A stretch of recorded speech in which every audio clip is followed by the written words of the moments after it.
Hi hello എല്ലാവർക്കും big ബോസിൻ്റെ 36ാമത്തെ ദിവസം റിവ്യൂയിലേക്ക് സ്വാഗതം.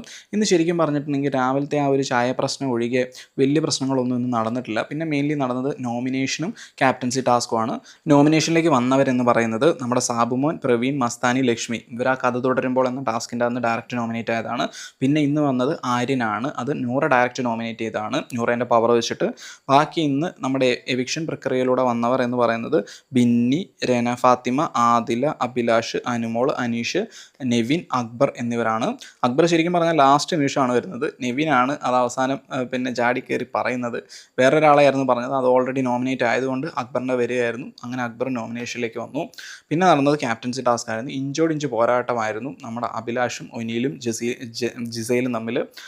അതിൻ്റെ അകത്ത് അഭിലാഷ് ജയിച്ചു. അഭിലാഷ് നല്ല രീതിയിൽ ടീമൊക്കെ തിരിച്ചിട്ടുണ്ട്. ഇന്ന് എപ്പിസോഡിൻ്റെ അകത്തൊരു കാര്യം പറയാനുള്ളത്, എപ്പിസോഡ് ഇന്ന് ഭയങ്കരമായിട്ട് അനുമോളെ ഫേവർ ചെയ്ത് പോയതുപോലെ എനിക്ക് കാണാനിടയായി. ഇന്ന് പിക്ചറിലേ ഉണ്ടായിരുന്നില്ല ലൈവിൽ ശരിക്കും പറഞ്ഞിട്ടുണ്ടെങ്കിൽ. പക്ഷേ പിന്നെ എപ്പിസോഡ് വരുമ്പോൾ ഫേവറേറ്റ് ആക്കി കാണിച്ചതുപോലെ എനിക്ക് ഫീൽ ചെയ്തു പലയിടങ്ങളിലും.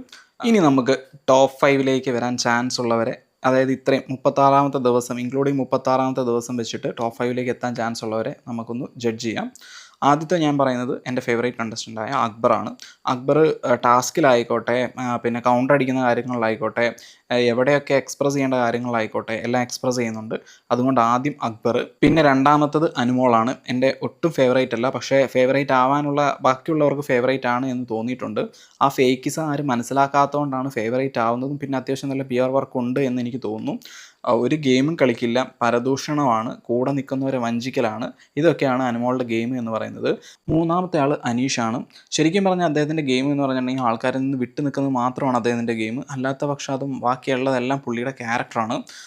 സീറ്റിന് വേണ്ടി അടികൂടുന്നതും സ്റ്റിക്കർ ഒട്ടിച്ചത് പോയി എന്ന് പറഞ്ഞ കച്ചറ ഉണ്ടാക്കുന്നതൊക്കെ പുള്ളിയുടെ എന്താ പറയുക സ്ഥായി സ്വഭാവമായിട്ടാണ് എനിക്ക് കാണാനിടയാവുന്നത്. അതുകൊണ്ട് തന്നെ പുള്ളിക്കാരനൊരു വിന്നിങ് മെറ്റീരിയൽ ആണോ എന്ന് ചോദിച്ചാൽ അല്ല. പക്ഷേ ഇങ്ങനെയുള്ള ആൾക്കാരെയും ജനങ്ങൾക്ക് ഇഷ്ടമാണ്. അതായത് വെറൈറ്റി ഓഫ് ക്യാരക്ടേഴ്സിനെയാണ് എല്ലാവർക്കും ഇഷ്ടം. അതിൽ ഒരാളായിട്ട് അനീഷ് എന്നേ എനിക്ക് പറയാനുള്ളൂ. പിന്നെ നാലാമതായിട്ട് എനിക്ക് വരുന്നത് ആദില ഓർ നൂറയാണ്. അതിൽ ഒരാളാണ് വരിക എന്തായാലും. സോ ആര് വന്നാലും ഞാൻ ഹാപ്പിയാണ്. അവരൊക്കെ ഫാമിലി വീക്കിലേക്കൊക്കെ എത്തിയിട്ട് അവരുടെ ഫാമിലിയൊക്കെ കടന്നു വരുന്ന ഒരു മുഹൂർത്തത്തിനായി ഞാനും വെയിറ്റിംഗ് ആണ്, ഇന്നത്തെ എപ്പിസോഡിൽ പറഞ്ഞതുപോലെ. അഞ്ചാമതായിട്ട് വരാൻ ചാൻസ് ഞാൻ കാണുന്നത് രഹന ഫാത്തിമ ഓർ അഭിലാഷാണ്. അവരിൽ ഇപ്പോഴും എനിക്കൊരു കൺഫ്യൂഷനുണ്ട്. രഹന ഫാത്തിമേനെ സംബന്ധിച്ചിടത്തോളം രഹന ഫാത്തിമ അത്യാവശ്യം എല്ലാ കാര്യങ്ങളും നല്ല രീതിയിൽ ചെയ്യുന്നുണ്ട്, നന്നായി സംസാരിക്കുന്നുണ്ട്. അഭിലാഷിനെ സംബന്ധിച്ചിടത്തോളം അത്യാവശ്യം ക്രൂക്കഡായിട്ട് ഗെയിം കളിക്കുന്നുണ്ട്. സേഫായിട്ടാണ് ഗെയിം കളിക്കുന്നത്, പക്ഷേ അതൊന്ന് ആക്സിലറേറ്റ് ചെയ്യുമെന്ന് വിചാരിക്കുന്നു. സോ ഇത്രയൊക്കെയാണ് എൻ്റെ ഓപ്ഷൻസ്. നിങ്ങൾ പറയുക നിങ്ങളുടെ ടോപ്പ് 5 ആരൊക്കെയാണ് എന്ന്. നമ്മളിപ്പം ഇവരുടെ കാര്യം പറഞ്ഞിട്ടില്ല, വൈൽഡ് കാർഡ് എൻട്രീസിൻ്റെ കാര്യം പറഞ്ഞിട്ടില്ല. കാര്യം അവരുടെ പെർഫോമൻസ് ഒന്നും അധികം കണ്ടു വന്നിട്ടില്ല. സോ വരുമ്പോൾ നമുക്ക് കാണാം.